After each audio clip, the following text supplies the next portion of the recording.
Mimmaan koo naaf qophii hin jigsin lafatti na fudhadhu gali nan gatin alatti sa'a qullubbii nyaate aannantu foolii bada mukukkula darban nutti naqan barbada wadaloo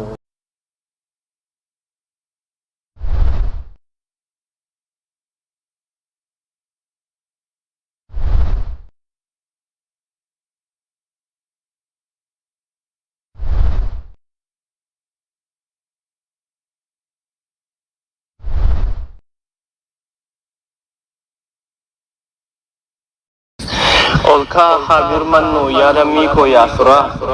dhiigni keenya oromoo mana hidhaa suudiitti rakkina keessa jira imimmaan kun naaf qofi naaf birmadhu yaafira imimmaan kun naaf qofi hin jigsin lafatti na fudhadhu gadi nan gatin alatti sa'a qullubbii nyaate aannanti foolii bada mukukkula dibame nutti naqan barbada muka hiddi hadhaayu baalatu hadhaaya kan garaan isaa summii damma afaan sikaaya qubni miidhaa dhukkubnaan mudaan murjiin dhukkubdi dhiiga keenyatu tokko bakka qixxeen nu dhiigdi naa birmattu har'uma boru naaf hin boohini dubbachuun maalirratti ree boruuf yoos hin hankaayini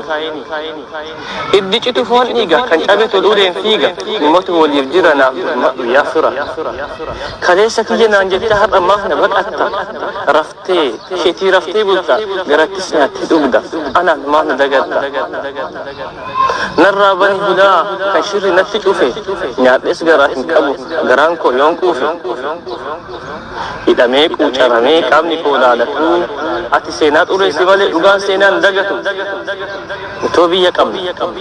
nutuu biyya qabna waan dhabne maal qabna keessaa nu baasan malee finfinnee biyya tufaa munna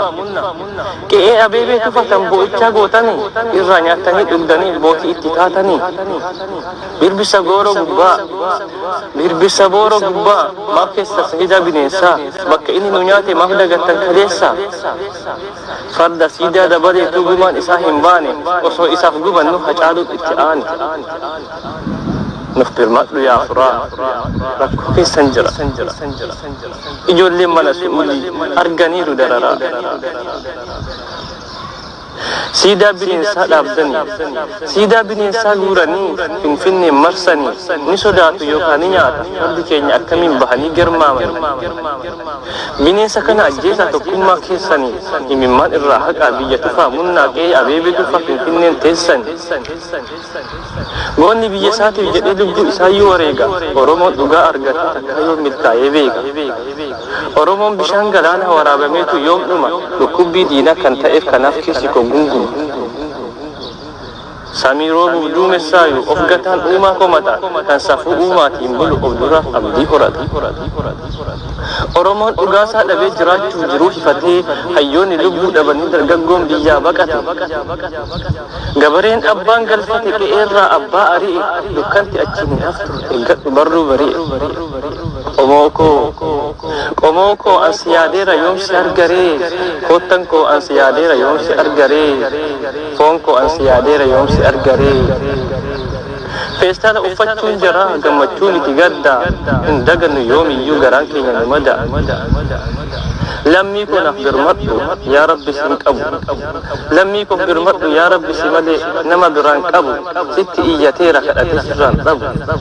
lammiin koo nyaateetuu garaa hin qabu fira itti xaxameen bulaa jira agabuu baqatee jiraata biyya osoo qabu jarraa hedduu turre wal arguuf dharraanii lafee itti cabnee dhiiga dhangalaafnee galata rabbiiti kunoo har'a geenye goota meeqa dhabne oromummaaf jecha har'as hin dhaabbanne hidhaa fi ajjechaan jirra kunoo jirra galata rabbiiti kunoo hunda baachaa madaa hedduu qabna ammas numa dhiiga gadaa keenya gadoo godhee nutti fiiga oromoon tokkicha nu addaan hin baanu gaddaan bahuun taatu nu lafee fi dhiiga kan dhiiga barate ammas nutti fiiga hayyoota gameeyyii garii wareeganii gar inni lubbuun jiru qallitti qilinxootti karchallee ambootti dararamaa jiru kun hanga har'aatti hayyoota gameeyyii garii wareeganii inni lubbuun jiru qallitti qilinxoo karchallee ambootti dararamaa jira kun hanga har'aatti tokko lama miti waan alammiin koo taate waan oromoon taate waan qomoon koo taate qeerroo fi qarreen oromoo waan isa mudate dararaa wayyaanee san hundarraa hafnee galata rabbiitu kunoo har'a geenye hidhaa fi dararaa san hunda dandeenye ammas nurraa nafni maqaa oromootiin kursii qabatanii hayyoota dararan Hacaaluu Hundeessaa lubbuu wareeganii Abdul Jabbaar Huseen du'aan adabanii sanuu hin qaanfanne nutti dhaadatan abbootii gadaa karrayyuu lubbuu wareegdan isaan lubbuun hafan hidhaan adabdan abbootii gadaa karrayyuu gumaan ijaraan ni baha hin dagannu yoomiyyuu garaan keenna baha hin dagannu yoomiyyuu nutti ta'e ba'a seenaadhaaf lafa keenya qabannee baranteen sagalee ijoollee Suudii maaf dhageettii dhabe osoo jaraaf boonyuu onneen keenya cabe kan isin daawwatan laggeenii fi gaara osoo lubbuun namaa ta'aa jirtu garaafta kanaaf garaan keenya gubateetu iyyaa kun gara Suudaanii kun gara Keeniyaa kun gara Yemaniitti qurxummiin nyaatama kun bara Liibiyaatti qurxummiin soorama kun bara Yemaniitti qurxummiin nyaatama kun bara Liibiyaatti qurxummiin soorama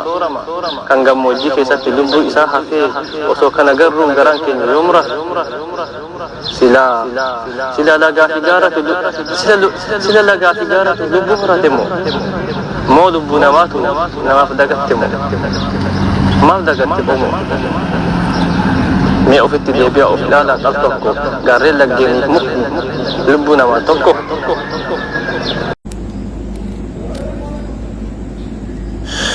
waaqoo mootaaddeedha inni si yaammate jaarraa moo elemoo kamtu si yaadate moo nutti mufatte godaansa kan filatte addunyaa xinqii tanaaf iddoo dhugaa baqatte moo warra qubee keessaa sitti haatatani gidira kana jibbanii laata kan si yaammatani warra qubee keessaa mamarra shaadi moo hayilee fiidaati inni si yaame suni moo bakrii saaphalooti kan si waame goonni eessa jirta naafii bakki ati jirtu nugattee deemteeree karaallee nun hirtu ati wareegamnaa waa meeqatu ta'e meeqa dubbatanii dubbii meeqa ka'e muka firii qabutti darbannaan baay'ata goonni qaanii du'a yoom lubbuu kaayyata goonni du'a hin oolu du'allee hin oolchani osoo kan du'e galee taaddee birruu galchani osoo kan du'e galee waaqoo guutuu galchani osoo kan du'e galee jegna haati deette haceeyyuu galchani osoo kan du'e galee falmaa mirga nama Abdul Jabbaar galchani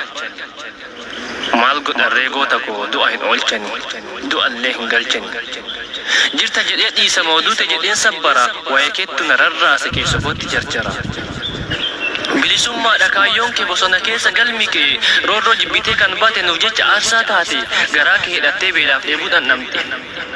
lubbuun koo haa taatu simaaf jecha fiidaa goota koo dhugaaree kamuu koo yaadidaa ati yoo duutellee hin duune ni jirta seenaa keettu si faarsa addunyaarra mirmirta dhugaadha kamaal koo dhugaadha kamuu koo addunyaarra mirmirta ati hin duune jirta kitilaan lakkaawamtee du'aa jechuun sii miti jira du'aan jira du'e kan osoo inni jiru ameessi isaa gu'e gootatu goota faarsa anillee isin faarsa kanaafan maqaa keessa ol qabee hasaasa kanaafan gad jedhee qalamaan barreessa addunyaatti mul'isa dhalootaaf dabarsa du'aa jechuun du'aan jiraa jennu jiraan du'aa jennu isa kami du'aan jiraan du'aa jennu isa kami jiraan du'aaf jira nama adda haa baafannu kan osoo inni jiru kan osoo jiru du'e inni du'aa jennuun kan seenaa hojjete isa sabaaf du'e inni jiraa jennuun waraabessi garaaf malee way garoomaaf yaada leenca ammoo goota osoo du'uu aada jeedalli jeedala qeerransa hin taatu qeerransi qeerransuma kan ofii qabe malee kan qabame nyaatu inni du'aa jennuun kan waan lammii dhiisee waa'ee ormaa yaadu inni jiraa jennuun kan gaafa du'ellee lammiin isaaf yaadu isa gaafa jiru dhugaa sabaaf jecha dirri isaa aadu inni gaafa jiru sabaaf dhugaa dubbatu du'us seenaan jiraata seenaan hin dagatu kan dhugaaf Oromoo awwaalu kan dhugaa Oromoo awwaalu osoo jiruu du'aa osoma ameessa qabu muchi isaa gu'a. Inni seenaa hojjete du'us hin jedhamu du'a kan osoo jiru du'e dhugaa sabaa awwaalee inni jennuun du'us jiraatus dhageetti hin qabu homaan umbusu bu'a. Isa akkanaati kan hin jennuun du'a. Isin faarsa goota koo ammallee isin faarsa. Tasallee hin dhiisu haga lubbuun kan koo du'e durre ciisu. Isin faarsa dhugaa. Isintu kan faarsani tokko lama miti kan gootan aarsaan. Isini kan faarsan warra biyyaaf jecha biyyoo lafaa uffate warra dhugaaf du'ee shira sobaa tuffate. Silaa maalan jedhaa anuu jechaan dhabaa suuraa keessan ilaale imimmaan mallaarraa na coba. Nuuf jecha wareegamtan, nuuf jecha qabsooftan, jireenya mi'aawaa jibbitan, nuuf jecha hadhooftan. Anaan gootota koo warra Oromoof jecha aarsaa dhugaa gootan, warra biyyaaf jecha eedaa shame hootan. Osoo jiraattanii maal qaba yeroo kana warra wal qabanne hadha wal qabanne harka wal qabanne yoona waliin yaana yoona waliin kaana. Waa meeqa nuuf taatan gariin manumattu shirana wareegamtan, gariin roorroo jibba bosonatti galtan. Kun hunduu numaaf kan isin raawwattan. Maal jedheen dubbadha waan isin nuuf taatan. Waa'ee keessan kaasee anuu fixeen hin dandayu. Warri shiraan duutan dhugaan keessan haa bayu. Jabaanni itti fufna kaayyoof keessan akka galma gayu.